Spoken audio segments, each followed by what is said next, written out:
మొదటి విడతలోనే టీడీపీ జనసేన తరపున రాజధాని ప్రాంతం నుంచి తన పేరును ప్రకటించడం సంతోషంగా ఉందని తాడికొండ టీడీపీ అభ్యర్థి శ్రవణ్ కుమార్ అన్నారు. రాజధాని ప్రాంత ప్రజల ఆకాంక్షలు నెరవేర్చే విధంగా కష్టపడి పనిచేస్తా అని తెలిపారు.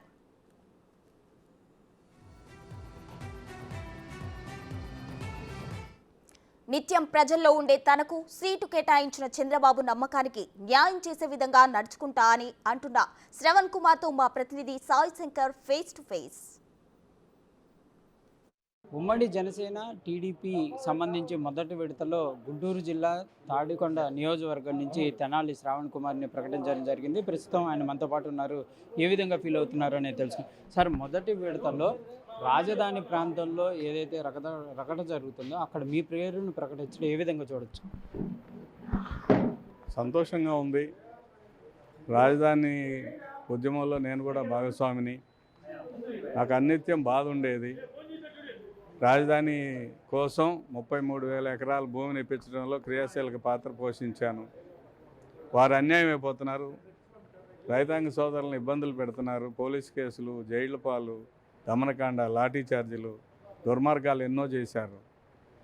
వీటిని మౌనంగా వాళ్ళు ఎదురు తిరిగి అయినా సరే పోరాడారు. వారితో పాటు నేను కూడా ఉన్నాను.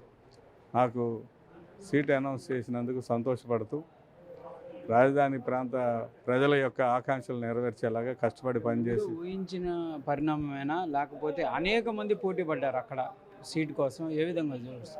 నాకైతే నమ్మకం ఉంది. మొదటి నుంచి చంద్రబాబు నాయుడు గారి నాయకత్వం మీద, వారికి నా మీద ఉన్న ప్రేమాభిమానాల మీద నమ్మకం ఉంది. తప్పకుండా వస్తుంది అనుకున్నాను. అది నిజమైంది. ప్రస్తుతం ఎట్లా ఉండబోతుంది కార్యాచరణ అనేది? అంటే రాజధాని ప్రాంతం అక్కడ ప్రస్తుతం ఉన్నటువంటి పరిణామాల్లో పోటీకి మంత్రిగా చేసినటువంటి సుచరిత ఉండటం కానీ ఏ విధంగా ఉండబోతుంది? ఆవిడ మంత్రిగా ఉన్నప్పుడే, ఆమె హోమ్ మినిస్టర్గా ఉన్నప్పుడు రాజధాని ప్రాంత రైతుల మీద విపరీతమైన దాడులు, పోలీసు కవాతులు, కేసులు, జైళ్ళు, మహిళలను చూడకుండా కూడా చాలా ఇబ్బందులు పెట్టారు. నేషనల్ కమిషన్ ఫర్ ఉమెన్ వచ్చినప్పుడు ఆవిడ వ్యవహరించిన తీరుని ఒకసారి గుర్తు చేసుకోవాలని కోరుకుంటున్నాను. ఒక సాటి మహిళ ఉండి మహిళల మీద దాడులు జరిగితే ఖండించకపోగా 3 రాజధానులు మద్దతు ఇచ్చి అనేక రకాలుగా ఈ ప్రాంతాన్ని అవమానించారు.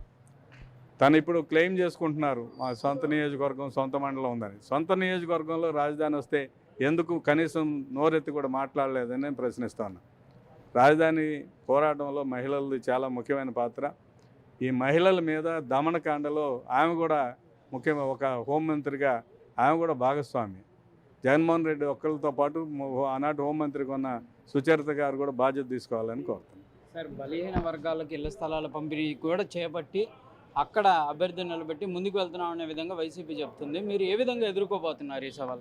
మేము 5,225 టిడ్కో గృహాలు ఇస్తే ఇంతవరకు వాడిని సరైన పూర్తిస్థాయిలో ఇవ్వలేదు, పూర్తిస్థాయి సౌకర్యాలు ఇవ్వలేదు. బలహీన వర్గాలకు ఇచ్చే సెంటు భూమి గురించి మాట్లాడుతున్నారు. సెంటు భూమి స్థానికులకి ఎంతమందికి ఇచ్చారు? మంగళగిరి వాళ్ళు, తెనాలి వాళ్ళు, దుగ్గిరాల వాళ్ళు, విజయవాడ వాళ్ళు, గుంటూరు వాళ్ళు, పెదకాకాని వాళ్ళకి ఇచ్చారు. నేను కోరేది ఏమిటంటే స్థానికంగా ఉన్న పేద వర్గాలకి ఇళ్ల స్థలాలు ఇస్తే మేము ఆహ్వానిస్తాం. అంతేగాని రాజధాని ప్రాంతాన్ని అక్రమంగా దొంగ ప్రభావితం చేసేలాగా నిర్ణయాలు తీసుకుని ఎక్కడెక్కడ వాళ్ళనో తీసుకుని పేద వర్గాలకు ఇవ్వటాన్ని కోర్టే తప్పు పట్టింది. మేమేం తప్పు పట్టట్లేదు. పేదలకి ఇవ్వాలి కానీ స్థానికులకి ఇవ్వాలనేది మా కోరిక. ఫైనల్గా చంద్రబాబుకి కానీ పవన్ కళ్యాణ్కి ఉమ్మడి అభ్యర్థిగా మిమ్మల్ని ప్రకటించడం ప్రజలకి ఏ విధంగా చెప్పబోతుంది? నిత్యం ప్రజల్లో ఉండే నా గురించి ప్రకటన వచ్చినందుకు వారి ప్రకటనకు న్యాయం చేసేలాగా పనిచేస్తాం. ఇది తెలంగాణ శ్రవణ్ కుమార్ చెప్తున్నటువంటి పరిస్థితి.